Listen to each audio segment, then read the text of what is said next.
Today, we couldn't have made it the success it's been, so thank you.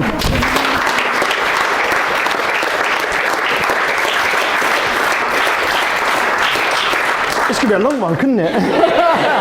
Jesus, I've done this about 15 times, it's never been this bad, so you wait till page 3. As you're likely to be aware, both of our families play such a huge part of our lives. Their unconditional love and support in everything we do is something we are so thankful for. We are proud to say that our family is also some of the closest and best friends we have. Without them, our relationship couldn't be so good as it is now. What is wrong? Although on paper we officially joined families today, Scarlet and I both believe and feel this happened a long time ago. I would personally like to thank Scarlet's family for accepting me into their home and their lives all them years ago. So thank you. Nigel, Debbie, Coral, Fred, Nanny Ed, Jackie and John all made such an effort in welcoming us on day one, and I'm truly grateful for that.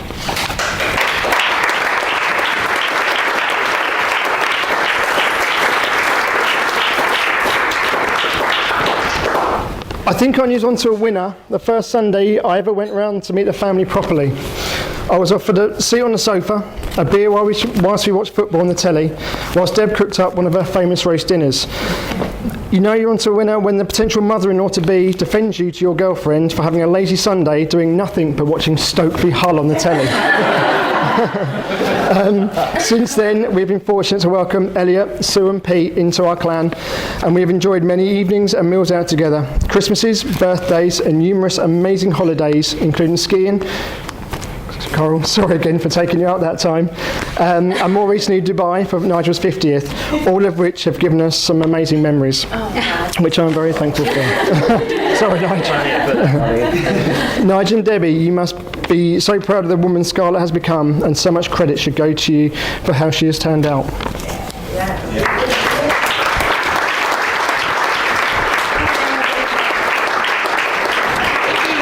Here we go. I too have a close-knit family that mean the world to me. My mum, dad, Kevin, Kerry, Keith, Jennifer, Martin, Donna and Jack as well.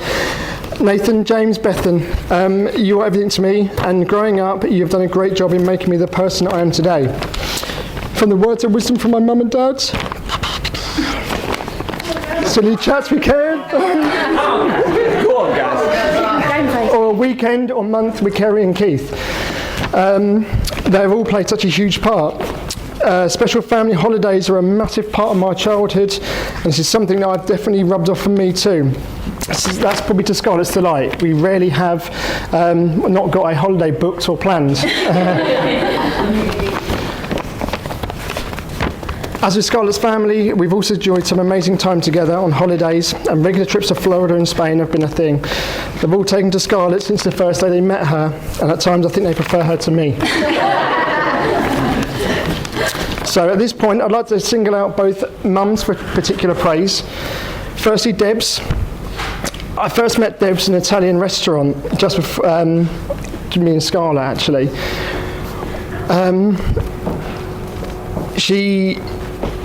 We basically got together to discuss kind of weekends together, because at that time we were a secret with Nigel. So, yeah, I know. Sorry, Nigel. In true Deb's fashion, she took control because Scarlet's too scared to, and I actually believe she told Nigel in the end rather than Scarlet.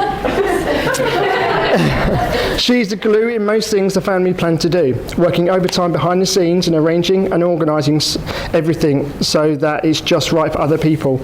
It's often a thankless task and tends to end up to the detriment of her day or time. She will rarely let you know that. However, it's never unnoticed and always appreciated.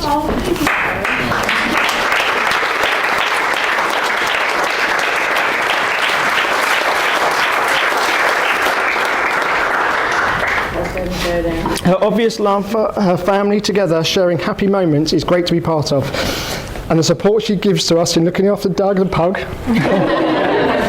most days makes our lives so much easier, and we are both truly grateful for that. Your support to Scarlet over the last 15 months since we started wedding planning has been amazing. and I know your involvement in her special day has been very special to her. She may not have told you this, however, over the last 48 hours, your support alone has made her so happy. She loves you very much.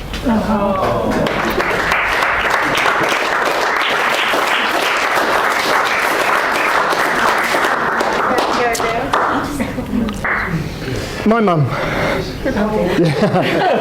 This one's a little bit more difficult to me to get through. So rather than breaking down in front of everyone today, I wrote her a letter separately covering this. You're amazing. Without you, I'll be lost. Your relationship with Scarlet makes me so happy, and we both thank you so much for always being there. The rest is in the card. Why not?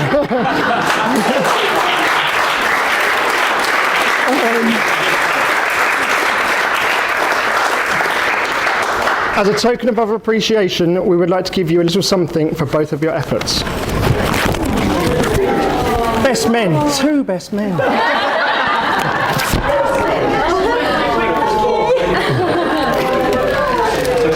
No, that's it. There you go.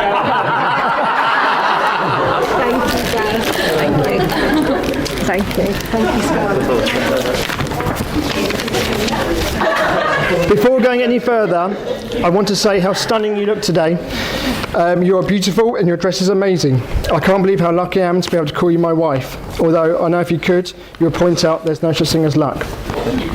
I first met Scarlet at work. She was the hot new blonde in accounts.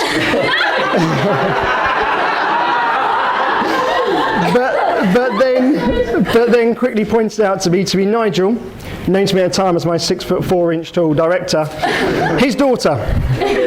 Yeah, there were a couple of rules, and they were very simple. Don't look at or speak to if you want to keep your job. For 2 years, this wasn't a problem to me. She worked in accounts, and I barely made any commission, so our contact was minimal.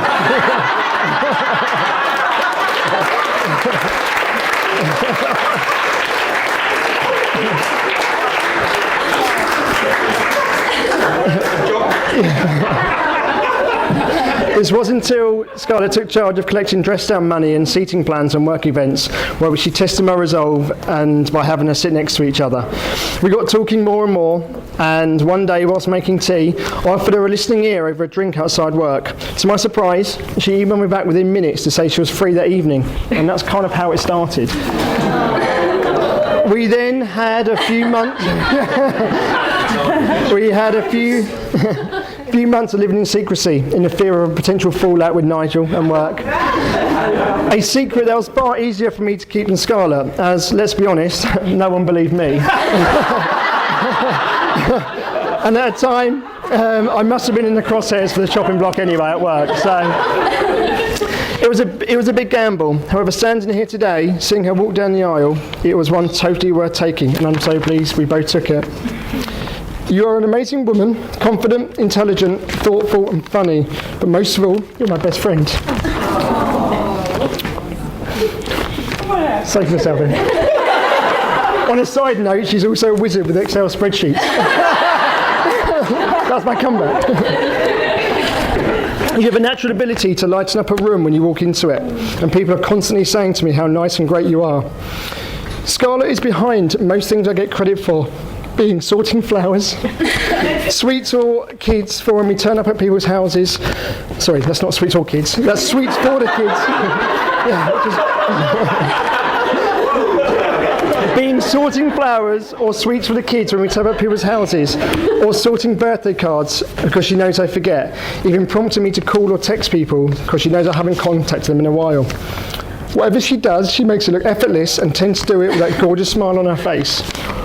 I can't wait to spend the rest of my life with her and grow a family of our own. If you're approached with our dog Doug, as long as you go by, then you're going to make a great mum also. I love you 12. And I know that means something to her.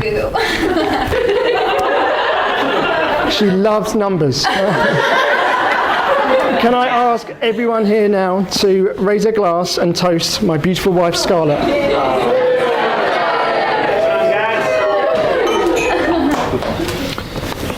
On to our bridesmaids, Coral and Bethan. Firstly, you both look absolutely fantastic today. I personally like to thank you both for all the help and support you have given Scarlet today in helping her get ready. You've clearly done a superb job in Coral's beauty salon this morning. We are so pleased you could both play such a huge part of today with us. Coral, a special mention to you. As you know, you're a massive part of Scarlet's life, and your assistance to her is literally, assistance from you, literally from 8 a.m. the morning after we proposed, has helped us so much. From the wedding fold you started with to the ring shop missions and the dress fittings, we both can't thank you enough.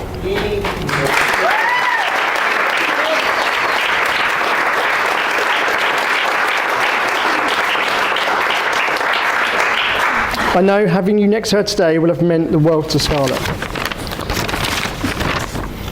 So, can I please ask you all to raise your glasses and toast the bridesmaids?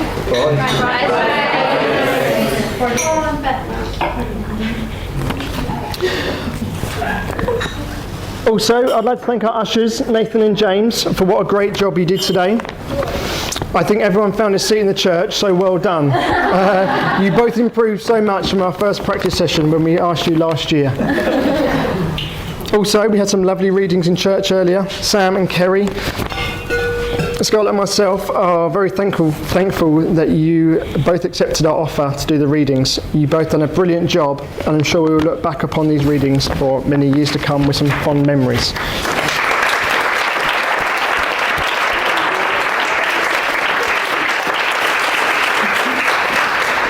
Kerry, I know this was your worst nightmare to do this type of thing, so thank you so much.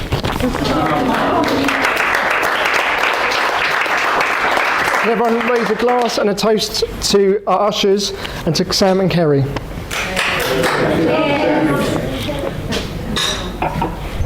So, nearly done. Oh God. And the only left thing to do for me is to hand over to my best men. And before I do, I'd like to thank them both for their support since I asked them to be best men all them months ago, and for putting on a memorable stag do. Seeing all the guys back in the room today has brought back some fond memories. I'm looking forward to seeing you all get together for a game of beer pong later on.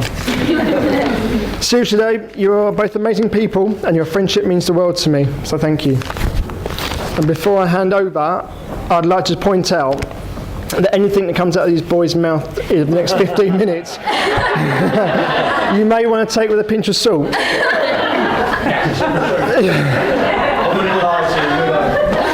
I've known Dean for nearly 27 years, so a lot of his stories are likely to be exaggerated, like a fisherman's catch for comedy effect. And any stories Roscoe has got of me, it's more than likely he would have been drunk next to me, so completely made up anyway. So, ladies and gentlemen, over to my best man.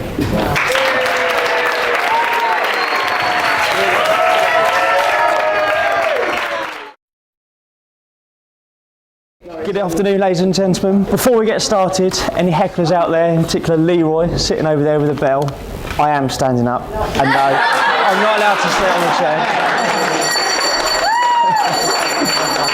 Also, those that can't hear me, the faces from these in the front, you won't be missing out on much. But for those that don't know us, I'm Ross. I'm Dean. And we're the two best men. I'd like to start to echo some of the words of what Gareth has already said. Both Debs and Shirley look absolutely wonderful today, and the bridesmaids look terrific. I must also comment how stunning you look as well, Scarlet, which I'm sure everyone must agree on. Debs, Nige, you must be very happy. Although Scarlet, I can only apologise for Gareth. I'm a best man, I'm not a miracle worker. Also, a couple of quick thank yous though from Scarlet though to the 17 ladies that went away on her hen do, all who look lovely today. She had a great time and would happily do it all over again. Also, a special mention to Coral.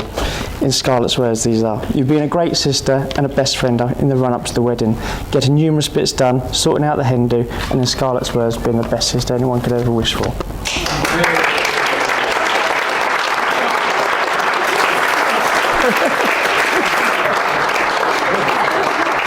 Sorry, I didn't. There's no more tears, don't worry. So the first job of the day is done. I got Gareth to church. Well, we got Gareth to church on time, and we know his timekeeping is dreadful. So the next part, the best man speech. Gaz, you must be worried. A little bit? Maybe not. Okay. But although we did recently have a time limit imposed on us by the bride, so I've decided to keep the speech very short and full of crap jokes, just like the best man. So Gareth, luckily for you, we're not going to be going into great detail on the numerous stories I have on you. In particular, the family holiday to America with Keith, Kerry, Nathan and the two twins who were babies at the time. Security is at an all-time high and you're only allowed to take a maximum liquid limit onto the flight. Being the doting uncle that you were, you took one of their twins and a bottle of recently expressed breast milk with you. As the liquids were over the allocated limit, security were very persistent on you, proving to them that this was not a bomb and was in fact breast milk. So, with Keith and Kerry nowhere to be seen, it was down to you to take a big swig, just to prove to them that it wasn't a bomb. Sorry, mate. It wasn't a big swig. Not what I've been told. Or the time as a young man, I think, 23, 24, I think you're on your way home to your mum's and you had to phone ahead to warn her that you're in desperate need of the toilet. Yeah. And you had to say, make sure the bathroom's free because I didn't know whether I was going to make it home in time. So there you were, you pulled up outside the house, your mum was waiting there with the door open, only for you to step one foot outside the car and a sad little look come on your face. You weren't going to make the bathroom, let alone the front door, mate. There seems to be a little bit of a theme here with you as well. There's another little toilet story that happened when we were at the bingo. The half-time interval came along. Instead of splashing out some decent food like most normal people would do, burger and chips or pizza, you opted to save money and spent £1.25 on an apple and custard pie, which had been sitting under the heat lamp for the last 3 hours. Now, it was soon apparent on the car journey home that the pie didn't quite agree with you, wasn't it? And again, it would be very much touch and go whether you made it home. I can confirm that you didn't though, did you, mate? You didn't even make it out of the car this time, and that Astra went up by £1.25. The Astra. God miss her. Now, DGH does have a lot to answer for. Not only have they produced this beautiful couple, but it's also the start of our friendship. 8 long years ago, we hit it off straight away, becoming almost inseparable at times. Spending 8 hours a day at work surely wasn't enough sometimes. We'd also then go spend evenings and weekends at the gym or playing golf. Although some may say the gym was the lesser of the options. Even holidaying together, and as you know, these can be very challenging with Gazza sometimes. Numerous missed flights, ash clouds, and lost passports as well, Gaz. Although the one thing that I still really struggle to understand is how I'm blamed for you, an adult, losing your passport. So, I'll set the scene for you. On our yearly golf trip, although the previous year we managed to miss our flight, again, which was probably my fault, Gaz, was it? Yeah. You were supposed to get booze on the internet. See what I mean? This is what I've got to work with. We arrived safely at Mercier Airport. We all went through passport control where Gaz still had his passport on him, and we had a standard bathroom stop for Gaz. 20 minutes later, we were on our way. The first night there was already some warning signs that it was going to be the same as every other year. Poor Jezza over there, writing himself off after sunstroke, which could only be described as overcast and 20 degrees at best. Although some great golf was had and some great drinking performances to follow, but before we knew it was time to leave. The normal clean-up of the villa began, and Mr. Organised Gaz said, "Lads, I can't find my passport." So, although he had been looking after mine and gave it back to me, which I do thank you for, mate, he said, "It's okay, I will find it en route." So we left the villa. He thought he would find his passport in his bag on the way to the airport. Unfortunately, the closer and closer we got to the airport, the more frantic he got that his passport was nowhere to be seen. Now, being the best mate that I am,